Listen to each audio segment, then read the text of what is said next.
Welcome to the quarterly earnings conference call. Today's call is being recorded. If you have any objections, you may disconnect at this time. All participants are in a listen-only mode until the question-and-answer portion of today's call. I would now like to turn the call over to Mr. Rich Kinder, Executive Chairman of Kinder Morgan.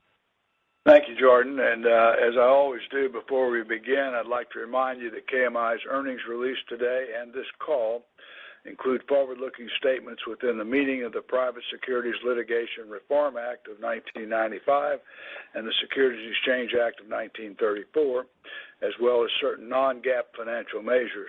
Before making any investment decisions, we strongly encourage you to read our full disclosure on forward-looking statements and use of non-GAAP financial measures set forth at the end of our earnings release, as well as review our latest filings with the SEC for important material assumptions, expectations, and risk factors which may cause actual results to differ materially from those anticipated and described in such forward-looking statements. Let me start by saying that in these turbulent and volatile times, it seems to me that every public company owes its investors a clear explanation of its strategy and its financial philosophy. In these days, platitudes and unsubstantiated hockey stick growth projections don't play well. To my way of thinking, despite the pronouncements of celebrities, fortune may not favor the brave so much as it favors the cash. The ability to produce sizable amounts of cash from operations should be viewed as a real positive in picking investments, but I believe that generating cash is only part of the story. The rest is dependent on how that cash is utilized. At Kinder Morgan, we consistently produce solid and growing cash flow, and we demonstrated that once again this quarter. At the board and the management level, we spend a lot of time and effort deciding how to deploy that cash. As I've said ad nauseum, our goals are to maintain a strong investment-grade balance sheet, fund expansion and acquisition opportunities, pay a handsome and growing dividend, and further reward our shareholders by repurchasing our shares on an opportunistic basis. As Steve and the team will explain in detail, we used our funds for all of those purposes in the second quarter. To further clarify our way of thinking, we approve new capital projects only when we are assured that these projects will yield a return well in excess of our weighted cost of capital. Obviously, in the case of new pipeline projects, most of the return is normally based on long-term throughput contracts, which we are able to negotiate prior to the start of construction.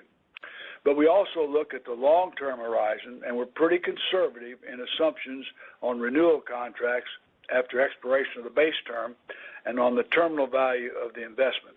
That said, we are finding good opportunities to grow our pipeline network, as demonstrated by our recent announcement of the expansion of our Permian Highway pipeline, which will enable additional natural gas to be transported out of the Permian Basin.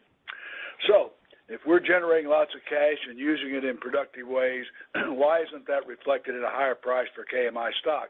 Or to use that old phrase, if you're so smart, why ain't you rich? In my judgment, market pricing has disconnected from the fundamentals of the midstream energy business, resulting in a KMI yield, dividend yield, approaching 7%, which seems ludicrous for a company with the stable assets of Kinder Morgan and the robust coverage of our dividend. I don't have an answer for this disconnect, and it's easy to blame factors over which we have no control, like the mistaken belief that energy companies have no future or the volatility of crude prices, which in fact have a relatively small impact on our financial performance. Specific to KMI, some of you may prefer that we adopt a swing-for-the-fences philosophy rather than our balanced approach, while others may think we should be even more conservative than we are. To paraphrase Abe Lincoln, I know we can't please all of you all the time, but I can assure you that this board and management team are firmly committed to return value to our shareholders and that we will be as transparent as possible in explaining our story to you and to all of our constituents. Steve? We're having a good year. We're projecting to be nicely above plan for the year and substantially better year over year, Q2 to Q2, as Kim and David will tell you. Some of the outperformance is commodity price tailwinds, but we're also up on commercial and operational performance. And here are some highlights. Our capacity sales and renewals in our gas business are strong. Gathering and processing is also strong, up versus plan and up year over year. Existing capacity is growing in value. I'll give you an example. After years of talking about the impact of contract roll-offs, we're now seeing value growth in many places across our network. One recent example, on our Mid-Continent Express pipeline, we recently completed an open season where we awarded a substantial chunk of capacity at maximum rates. Those rates are above our original project rate. While not super material to our overall results, I think it's a stark and good illustration of the broader trend of rate and term improvements on many of our renewals in the natural gas business unit.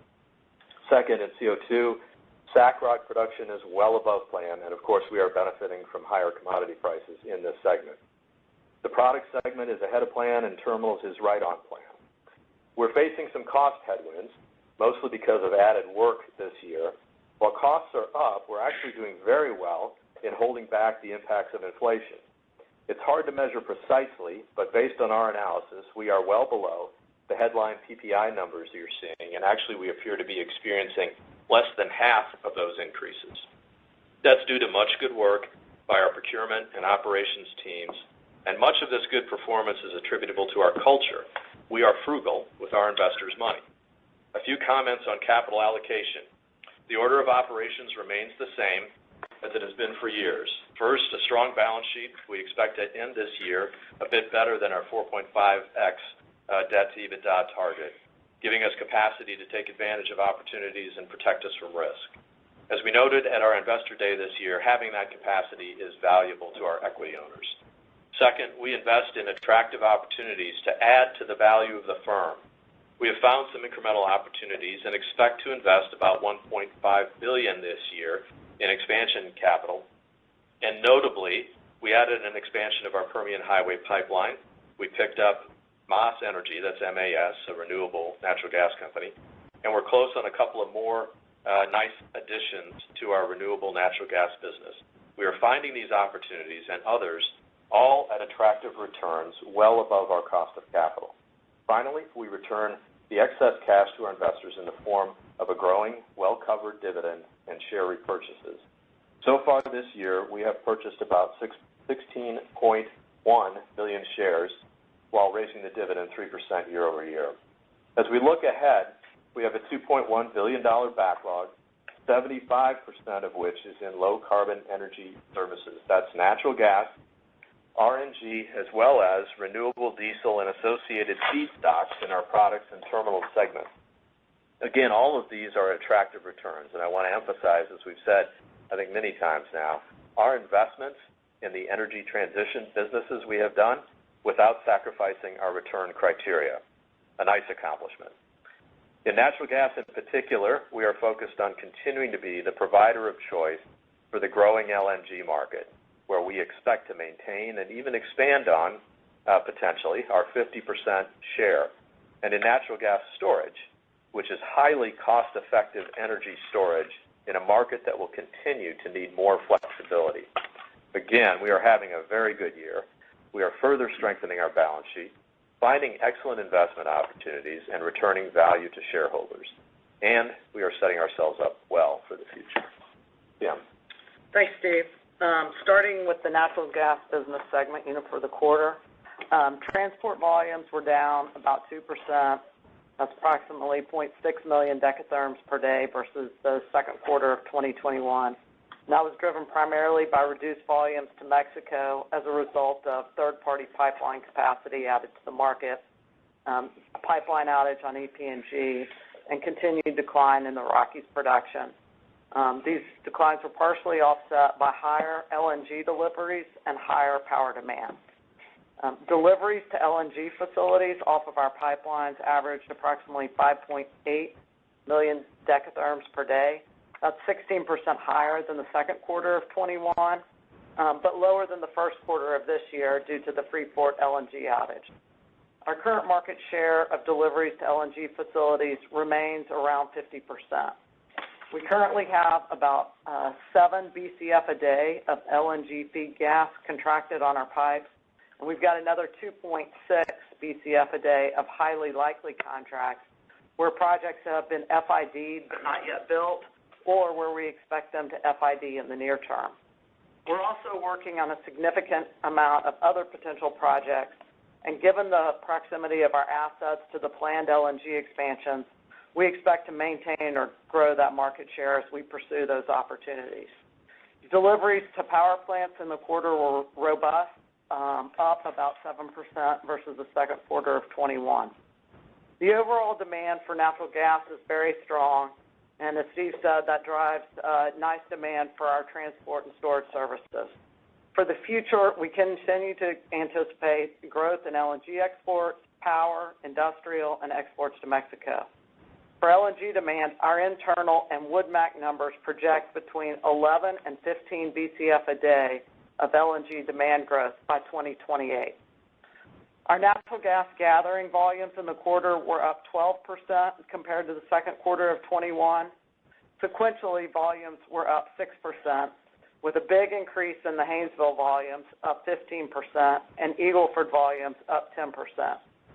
These increases were somewhat offset by lower volumes in the Bakken. Overall, our gathering volumes in the natural gas segment were budgeted to increase by 10% for the full year, and we're currently on track to exceed that number. In our products pipeline segment, refined products volumes were down 2% for the quarter versus the second quarter of 2021. Gasoline and diesel were down 3% and 11% respectively, but we did see a 19% increase in jet fuel demand. For July, we started the month down versus 2021 on refined products, but we have seen gasoline prices decrease nicely over the last month or so. Crude and condensate volumes were down 6% in the quarter versus the first quarter of 21. Sequential volumes were down 2%, with a reduction in the Bakken volumes more than offsetting an increase in the Eagle Ford. In our terminals business segment, our liquids utilization percentage remains high at 91%. Excluding tanks out of service for required inspections, utilization is approximately 94%, and liquids throughput during the quarter was up 4%, driven by gasoline, diesel, and renewables. We have seen some rate weakness on renewals, contract renewals in our hub terminals, impacted by the backwardation in the market, just like we saw some marginal benefit, when the curve was in a contango position a couple of years ago. Although we were hurt in the quarter by lower average rates on our marine tankers, all 16 vessels are currently sailing under firm contracts, and rates are now at pre-COVID levels. On the bulk side, overall volumes increased by 1%, driven by petcoke and coal, and that was somewhat offset by lower steel volume. In the CO2 segment, crude, NGL, and CO2 volumes were down compared to Q2 of 21, but that was more than offset by higher commodity prices. Versus our budget, crude, NGL, and CO2 volumes, as well as price on all of these commodities, are all expected to exceed our expectations. Overall, we had a very nice first half of the year.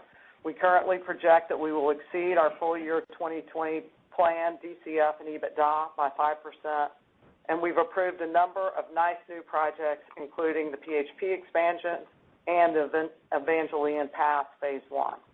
With that, I'll turn it over to David Michael. Thank you, Kim. For the second quarter of 2022, we're declaring a dividend of $0.2775 per share, which is $1.11 per share annualized, up 3% from our 2021 dividend. And one highlight before we begin the financial performance review, as Steve mentioned, we took advantage of a low stock price by tapping our board-approved share repurchase program.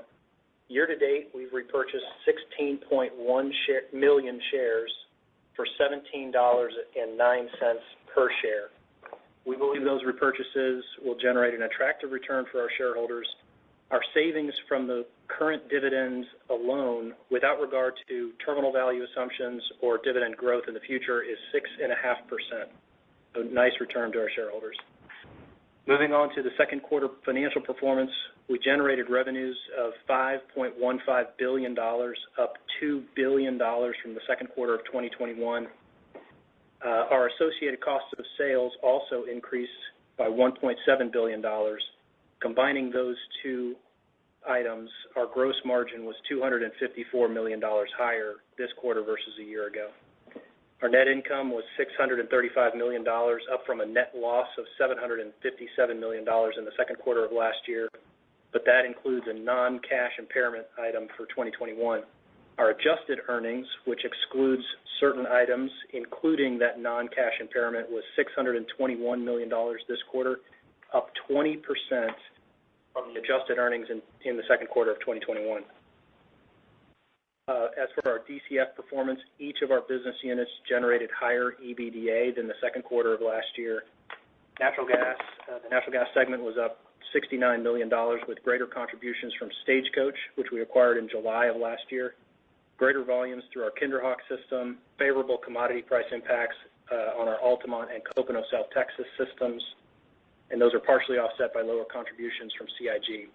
The product segment was up $6 million, driven by favorable price impacts, partially offset by lower crude volumes on Highland and Double H, as well as higher integrity costs. Our terminals segment was up $7 million with greater contributions from expansion projects placed in service, a gain on a sale of an idled facility, and greater coal and petcoke volumes. Those are partially offset by lower contributions from our New York Harbor terminals and our Jones Act tanker business versus the second quarter of last year. Our CO2 segment was up $60 million, driven by favorable commodity prices, more than offsetting lower year-over-year oil and CO2 volumes, as well as some higher operating costs. Also adding to that segment were contributions from our energy transition ventures renewable natural gas business, Kinetrix, which we acquired in August of last year. The DCF in total was $1.176 billion, 15% over the second quarter of 2021, and our DCF per share was 52 cents, up 16% from last year. It's a very nice performance. Onto our balance sheet, we ended the second quarter with $31 billion of net debt and a net debt to adjusted EBITDA ratio of 4.3 times. That's up from year-end at 3.9 times, although that 3.9 times includes the non-recurring EBITDA contributions from the Winter Storm Uri event in February of 2021. The ratio at year-end would have been 4.6 times excluding the Uri EBITDA contributions. So we ended the quarter favorable to our year-end recurring metric. Our net debt has decreased $185 million year to date, and I will reconcile that change to the end of the second quarter. We've generated year-to-date DCF of $2.631 billion. We've paid out dividends of $1.2 billion. We've spent $500 million on growth capital and contributions to our joint ventures. We've posted about $300 million of margin related to hedging activity. Through the second quarter, we had $170 million of stock repurchases, and we've had approximately $300 million of working capital uses year to date, and that explains the majority of the year-to-date net debt change. And with that, I'll turn it back to Steve. All right, thank you. So we'll open up to the Q&A part of the session. And as a reminder, as we've been doing, we ask you to limit your question to one question and one follow-up, and then if you've got more, get back in the queue and we will get to you. And here in the room, we have a good portion of our management team, and as you ask your questions, I'll let you hear directly from them on your questions about their businesses. So Jordan, you would open up the Q&A. Thank you. We will now begin the question and answer session. If you would like to ask a question over the phone lines, please press star then one and promptly record your name and company when prompted. To withdraw your question, press star two. Our first question comes from Jeremy Tonet from J.P. Morgan. Your line is open. Hi, good afternoon. Afternoon. So I guess Bitcoin shouldn't be high on the list for organic growth projects anytime soon. I'm taking it. But moving on to the Permian, just want to see, as far as takeaway is concerned, what's your latest look there as far as when tightness could materialize? And at the same time, with GCX, just wondering if what it takes to reach FID there. If the basin is tight, then could this be a near-term event? Tom. Yeah, so I think, with the projects, including ours that have been FID and are proceeding in the construction mode, that, there may be a near-term tightness, but once those projects go into service, we feel like the market's, pretty well served until the latter part of the decade. So I think the next projects will likely come in.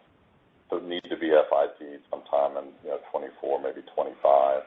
And there still may be opportunities in the near term for GCX. We are in several discussions with a lot of additional customers there for pockets of capacity, especially to serve LNG markets. But I think for now, I think the market's, at least on a near term to intermediate term, pretty well served.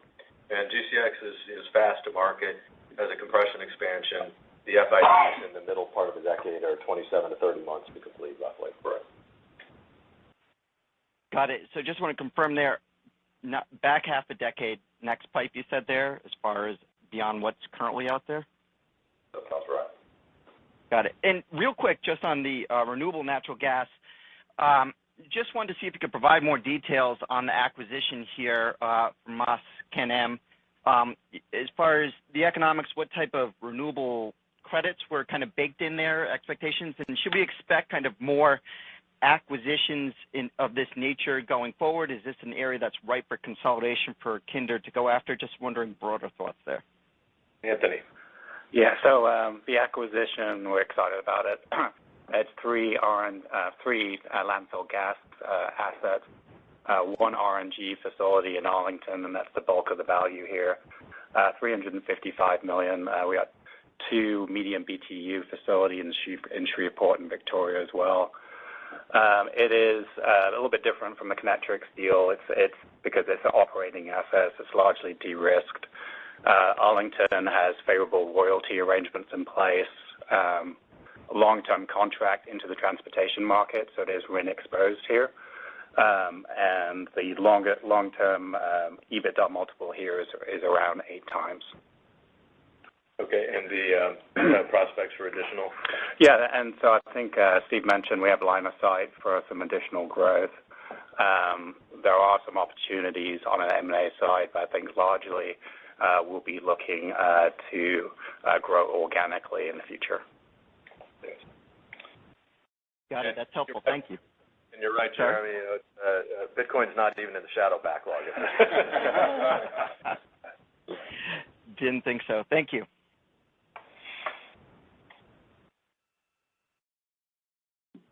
Our next question comes from Jean Ann Salisbury with Bernstein. Your line is open. Hi. Have your operations had to adjust for the Freeport outage? Can you talk about if you're seeing more flows into Louisiana or Mexico or getting absorbed by Texas weather, or are you just kind of not getting paid from some of it if they did force majeure? Yeah, so I would say fairly immaterial financial impact to us, but as far as an impact to the market, we're certainly seeing the basis market in the Katy Ship Channel area weaken with the additional volumes that are hitting the Texas market. I think it helps support storage, Gulf Coast storage more broadly, but certainly has been at least partially offset by the extreme power demand that we've been seeing here in Texas and along the Gulf Coast. And I would say just with the connectivity with the interstate pipeline grid between, intriles and interstates, those volumes are getting pretty well dispersed. Great, thank you. And then my second question is very long term. I'm getting asked about this from journalists and want to make sure I'm getting it right. Just kind of want to understand refined product pipes. This is a common concern that I'm hearing. If we play out an energy transition scenario where flow in them in 15 years is much lower than today, let's say, can you talk about what would happen to the pipe revenue for refined product pipes? Is it mostly cost of service based or negotiated or some of both? Yeah, Dax. Yeah, I guess I would say, first of all, it depends on where, sort of where it happens. I mean, I think from an economic protection perspective, we have the ability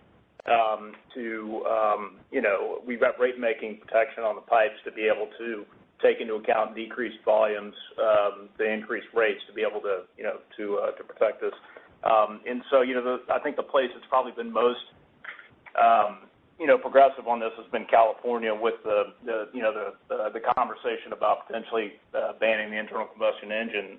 But if you look at that, really what that gets to is road fuels consumed in the state of California, and we obviously transport a lot of products out of there to other states, and we did an analysis on that, and that came to about 11% of products EBDA on a 2019 basis. So if you look at the place that's probably the most progressive on it, that's really kind of what you're looking at from our segment's perspective, and that's before you put in place tariff protection. So that's the way we look at it. Yeah, so Gina, and there's a bit of a contrast here between how things work on the products pipeline and for example, how things work on the natural gas pipelines. We do tend to do a lot of negotiated rate transactions on the natural gas pipeline grid.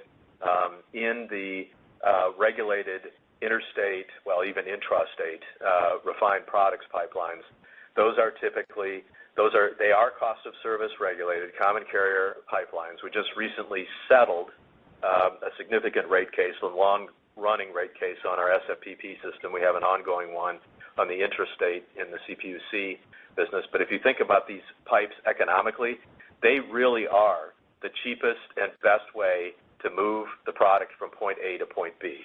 And so there is good strength in their market position. And so, yes, if there was a decrease in volume, you would go in and you'd say, I have lower volume units, I'm spreading the same cost of service over a lower number of barrels, and I want a rate increase. Now, that's not how we run the railroad, and it's not something that we've had to do, with the one exception of the California intrastate market. But it is a bit of a different dynamic between refined products pipelines and the natural gas pipelines.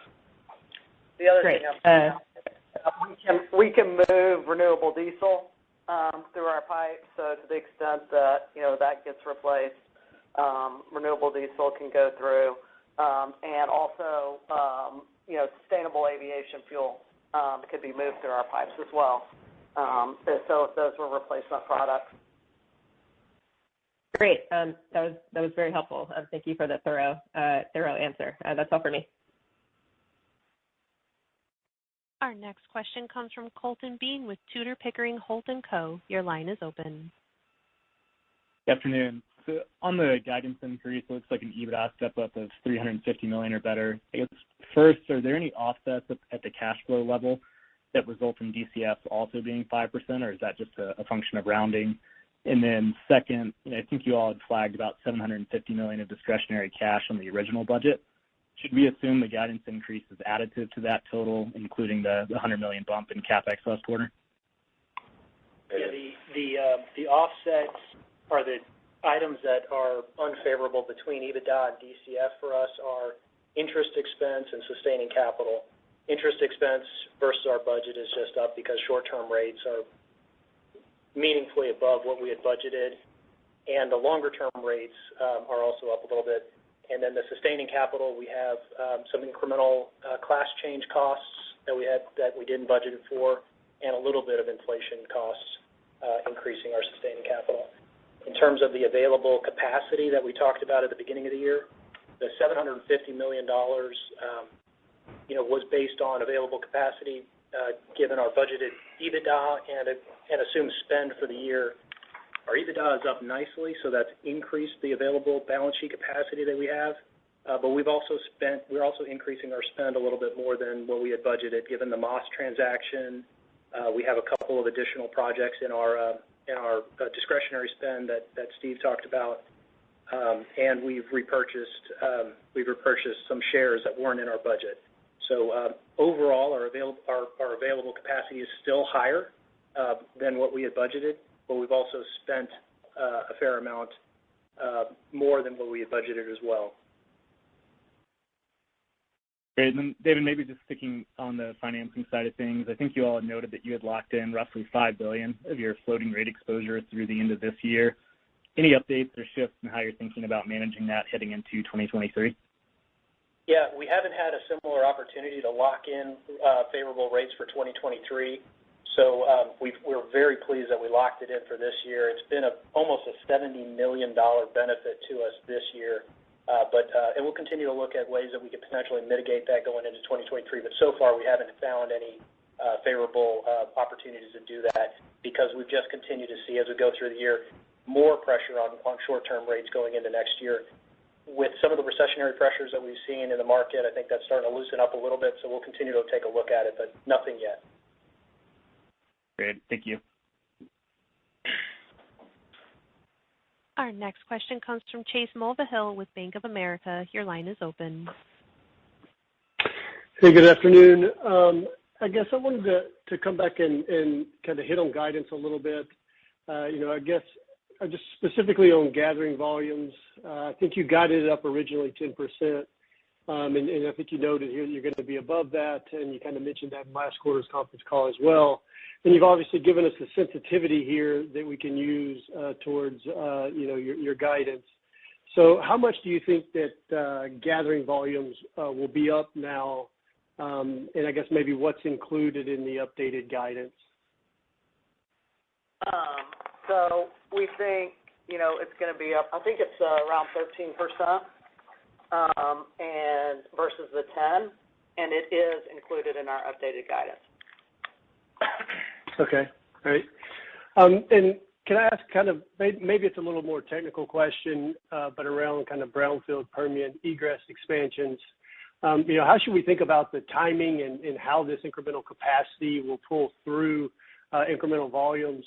Basically, what I'm asking is will you be able to pull through more volumes gradually as you add each incremental compression station, or will you ultimately all start the incremental production at once at the end when you have all the compression stations added? Yeah, no, I think it's more of a light switch experience as we approach November, December of 23. Now, there'll be certainly test volumes, additional volumes that we do test along the way. But I think to get to the ultimate delivery point where the customers want to go, that'll all happen, November, December 23. Okay, perfect. I'll turn it back over. Thanks. Our next question comes from Michael Blum with Wells Fargo. Your line is open. Thanks. Good afternoon, everyone. I wanted to maybe just start with the opening comments about the stock price. I'm just wondering if you could expand a little more there, and I guess specifically, are there any specific actions that you're contemplating that to impact the stock price here? Well, I've learned a long time ago that the ability of a management team to influence the stock price is pretty remote. But let me just say, and the point of what I was trying to do is I think it's not just Kinder Morgan. I think there's a tremendous disconnect between the way the market is valuing midstream energy companies. For instance, there's much more of a correlation with crude oil prices in our stock than there ought to be. As we tell everybody at the beginning of the year exactly how much the impact is per dollar of change in crude and natural gas prices. And, of course, that's relatively small number lessens as you get further into the year. That's just one example of I think, kind of a knee-jerk reaction in the market. I think the best thing we can do as a management and board is to stress again and again the strength of our cash flow and the fact that we're using it wisely. And I think we demonstrated that in this quarter in the way we've deployed our cash.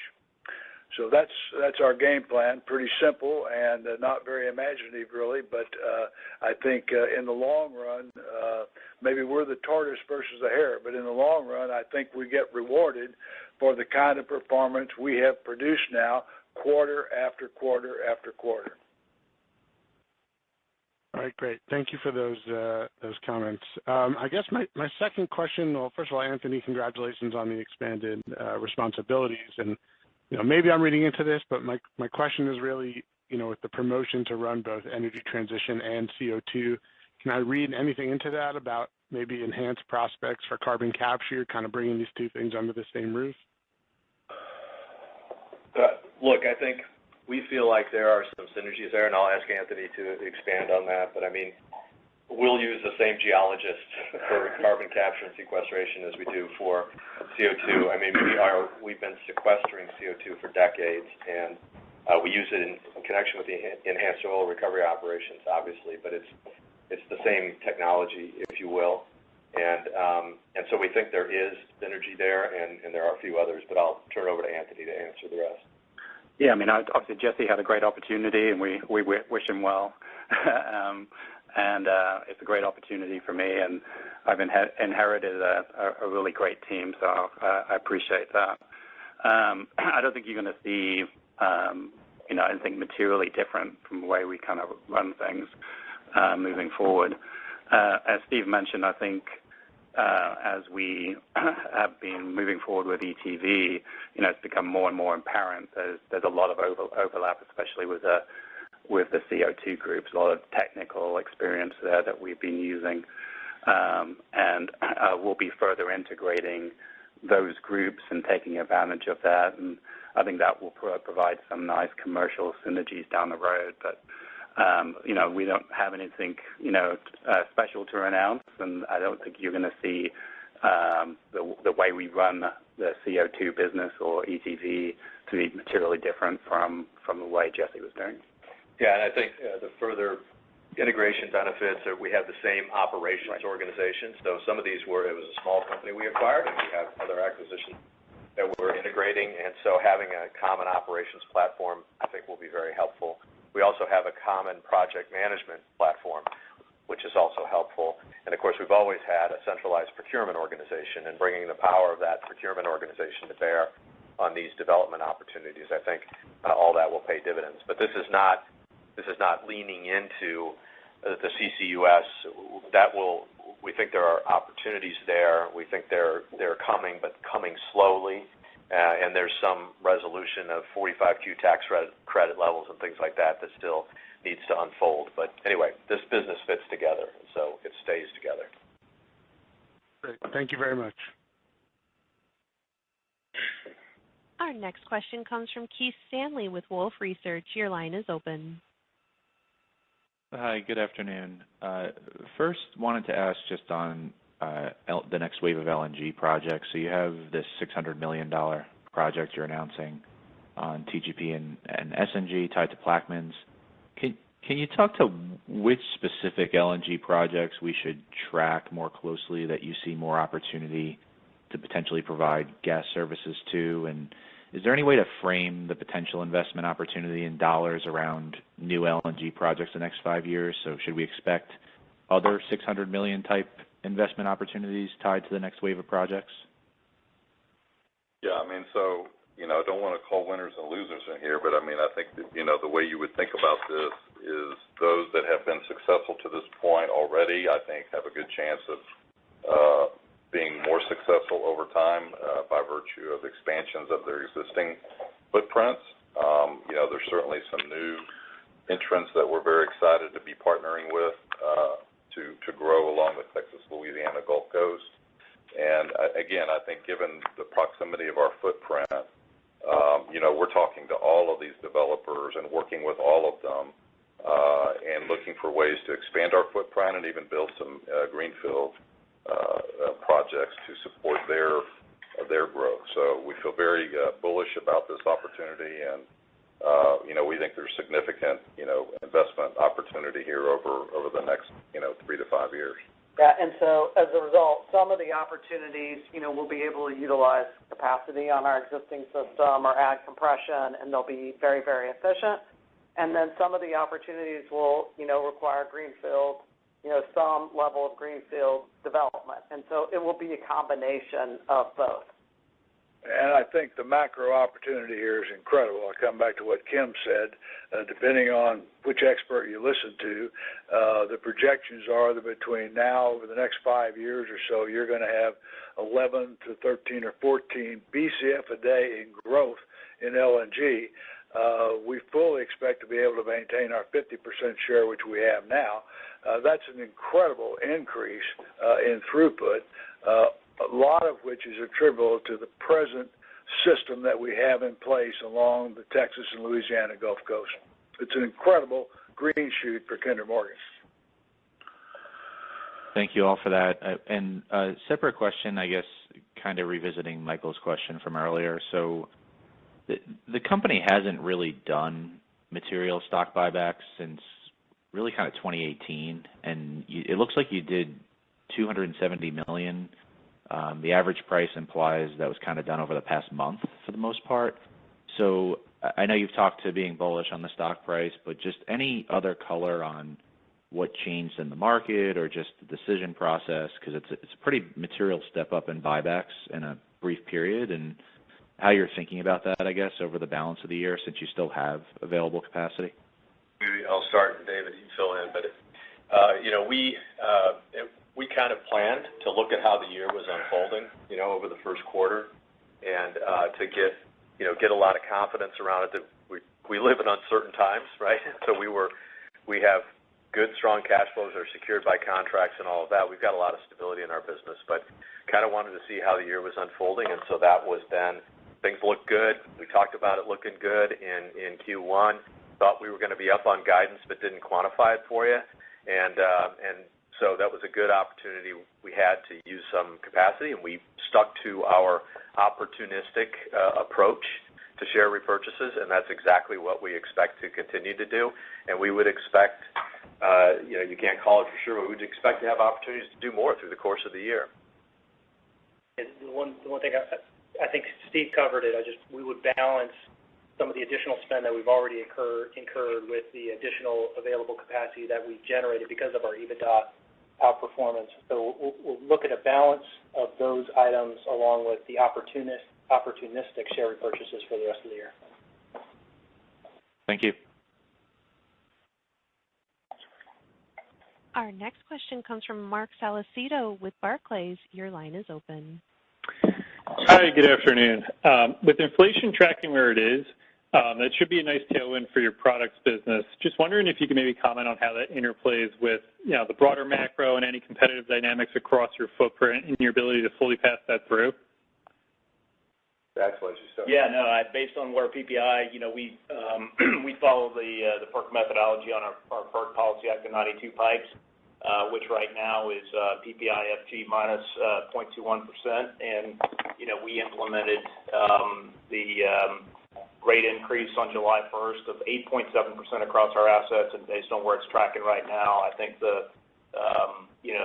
assuming we would PPI continues where it is, and that we would implement the full thing, which is what we would expect. It's somewhere in the neighborhood of 15% next year. Great, appreciate the color there. And then on your CapEx budget, the $1.5 billion for this year, should we think the bulk of CapEx spend on PHP will come in 23, or is that any context into what the CapEx cost component of these expansions could be? And then on Evangeline Pass, could we see CapEx move higher this year subject to definitive commercial agreements, or that's been mostly come in later years? They're going to be later, partly because we've got a regulatory process to go through, but on PHP, it's going to be mostly in 23. And the 20% is incorporated in the $1.5 billion. Got it. Appreciate the time. Our next question comes from Michael Lapides with Goldman Sachs. Your line is open. Hey, guys. Congrats on a good quarter, and congrats to Tom, to Anthony for the movement around and the greater opportunities. One kind of near-term question, refined products pipeline volume or throughput during the quarter, a little bit weak on gasoline, a little bit weak on diesel. Can you just kind of talk about whether that's geographic specific to you, whether that's more just general demand destruction due to price, especially on the diesel side? Thanks. Yeah, we are seeing a little bit of demand destruction, a bit across the system, I would say, on road fuels. Jet fuel, as you would expect, as you see nationally, a pretty strong increase. I mean, I think the EI numbers on jet are about 18. As Kim said, we're about 19. On diesel, you saw a larger decrease. On our assets, EIA was just right around 3%. We were closer to 11. But I will remind you on diesel, we are still within 2% of where we were in 2019. We saw a big jump last year on diesel volume. So while we've seen a come off compared to Q2 of last year, it's still pretty robust. But we have seen a little bit of demand destruction. But I think you've seen gasoline prices across the country come off for, I want to say, 35 days straight. So we've seen customer response. We've also seen price response. Got it.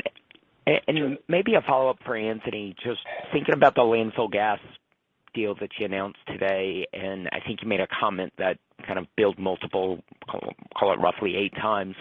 Is that kind of a year one, and that therefore as we think about it over time, that build multiple actually gets better over time as production there ramps?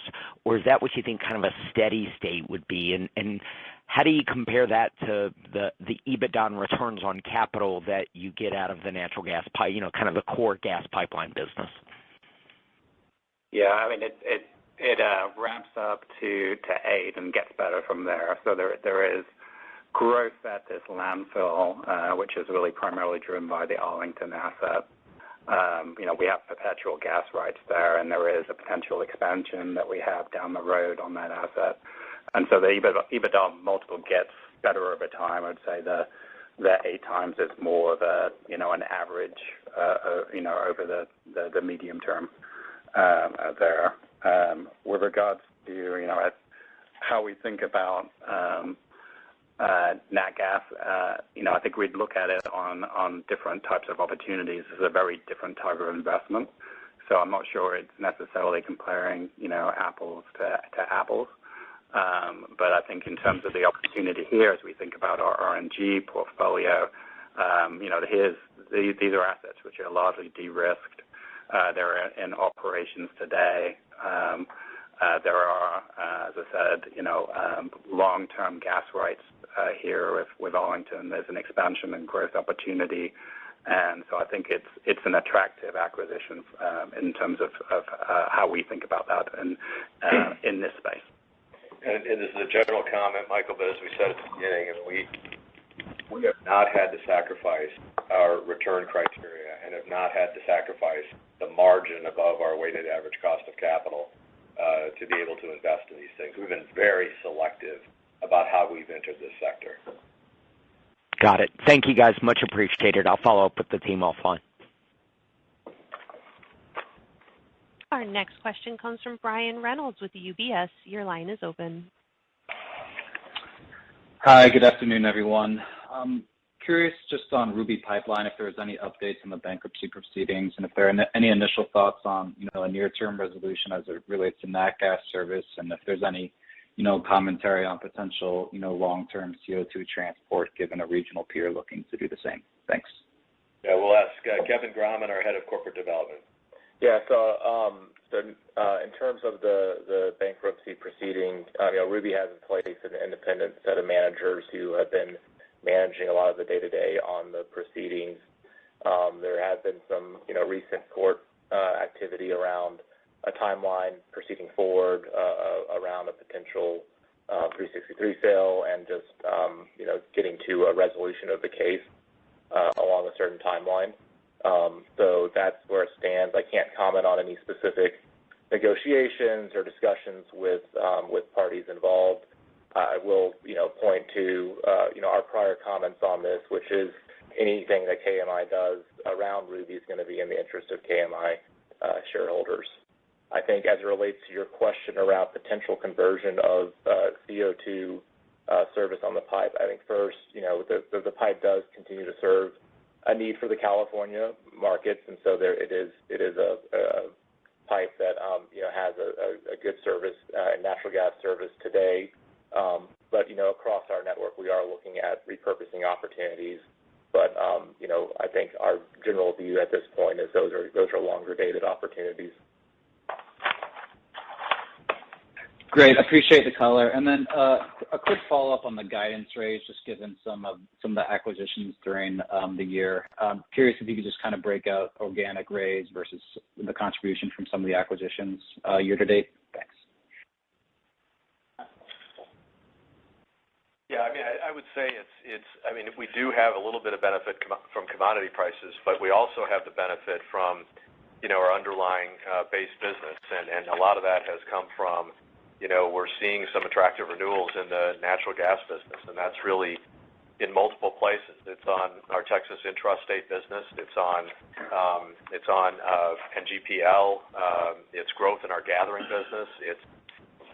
So it's really, I think a lot of that is organic strength in those contracts as we roll off. There's some contribution from expansion capital but a lot of that ends up getting budgeted for the year based on what we know going in. And a lot of what we do that we sanction in the year ends up benefiting subsequent years. So I think you can attribute it to commodity price tailwind and just organic growth in the base existing footprint. Because things, like Stagecoach, we budgeted. Expansions that we knew about before the year started, we budgeted. And, most expansions that we found, that we're doing this year don't come on until 2023 or 2024 and beyond. Great. That's super helpful. And just for our clarification, just for the original guide on the landfill acquisitions, was that included before, or is that included in this kind of 5% raise? Thanks. Kinetrix was included in the budget, and Nanner would be incremental. Moss would be incremental to the budget. Okay. Appreciate it. Have a great rest of your evening, everyone. Thank you. Our next question comes from Michael Cusimano from Pickering Energy Partners. Your line is open. Hi, good afternoon, everyone. 2 questions for me. First, is it fair to assume that the declines on Highland and Double H were weather-related? And can you talk through about how that's recovered and maybe, how the volume growth outlook has changed, if any, going forward? Do you have an answer on the volumes, Dan? Yeah, definitely. On Highland, I would say the overwhelming majority of it is. Just to give you some of the numbers, and that was the unexpected storm that came through in April. We were doing roughly, north of 200,000 barrels a day. Prior to that, in April, we ended up doing 163, and then we averaged about 188 for the quarter. But we're back, in June doing roughly 207. So it was a big chunk of it. For Double H, less. That has a lot more to do with the spreads out of the Bakken, but it was absolutely the issue for Highland Crude. And the gas volumes have recovered back to, sort of pre-outage levels. Okay, that's helpful. And then looking at the terminals business, so you mentioned utilization and rates are down a little bit because of the backwardation. And then, Jones Act sounds like it's kind of troughed at this point. So, am I wrong in thinking that we've reached maybe a new base level for that segment, or are there other puts and takes that I need to think about? No, you're correct. The rate degradation that we've seen is specifically just in New York Harbor. We've seen rates actually return to the levels we saw last year in the Houston area, and we're back to 100% utilization there. As it relates to APT, we saw a trough last year, rates descending into the mid-50s per day, and they are back into the mid-60s now. We're 100% utilized. All of the vessels are moving, and we're actually seeing an increase in term where we were around 2-year term last year. We're now looking at 6.2 years with likely renewals. So the answer to your question, yes. Okay. And was the gain of sale that y'all mentioned, that was excluded from the EBITDA that you reported? What was the gain of sale? Gain on sale was. Gain on sale. Was that excluded from EBITDA? No, it's in EBITDA. So, we have a level, a certain level, 15 million, that, anything that's below 15 million that's, like a gain on sale or something like that, it stays in the DCF. Anything that is above that we take out. That's the non-recurring in nature. We take out of DCF. We had a lower threshold for a long time. It created a lot of noise in our numbers, and made things confusing for people. And so we've raised that threshold, which I think it makes it, simpler for our investors, and also is better at excluding really the one-time items, because from time to time we do have some land sales, and that and so I think that the higher threshold just makes a lot of sense. So the smaller non-recurring pluses and minuses now get reflected. Okay, gotcha. And is that something that y'all would quantify in either the Q or materials going forward? The amount of smaller non-recurring items that are impacting our EBITDA and DCF? No, we won't. We'll just let that roll through. We'll explain it like we are today, like on this land sale. We'll explain the gains and losses if they're a bit large enough to explain. We'll continue to explain the ones that are larger non-recurring items. Those will continue to be carved out, but there'll be less noise with this. But again, the smaller positives and negatives will flow through. Got it. All right, that's all for me. Thank you all for the clarification. Our final question comes from Harry Mateer with Barclays. Your line is open. Hi, good afternoon. Just two for me. I think the first, now that we're at the midway point of the year, would like to get an update on how you're navigating your refinancing plans. You got some maturities coming due early next year. I think you could probably call them out late this year. So how you're thinking about navigating that. And then secondly, there was a line in the press release about expecting to meet or improve on the debt metric goal, and I just want to confirm that that's referring to the 4.3 times budget rather than like a formal change to the approximately 4.5 times goal you guys have had for a couple of years. Thanks. Yeah, no, that is referring to our ending the year at better than our budgeted level. That's what we currently expect. But with regard to kind of how we are navigating issuances and how we're going to handle some of the maturities coming due, as I'm sure you're aware, Harry, we're through our maturities for 2022. We do have about a little bit more north of $900 million in CP currently. But that's why we have a $4 billion credit facility to handle short-term needs like this from time to time. And since we have $3 billion plus of capacity available, we don't have any rush to term that out, so we can be patient there. We'll look to potentially term that out at some time in the near term, but we'll be patient. We'll wait for favorable conditions. And then next year, it is a $3.2 billion maturity year. So it's relatively large, but we got the full year to do it, and we have the revolver capacity to manage timing that out, waiting for favorable market conditions. Okay, got it. But the the company's formal leverage target is still 4.5 turns. Is that right, David? Approximately around 4.5 times. That's right. Got it. Okay, thank you.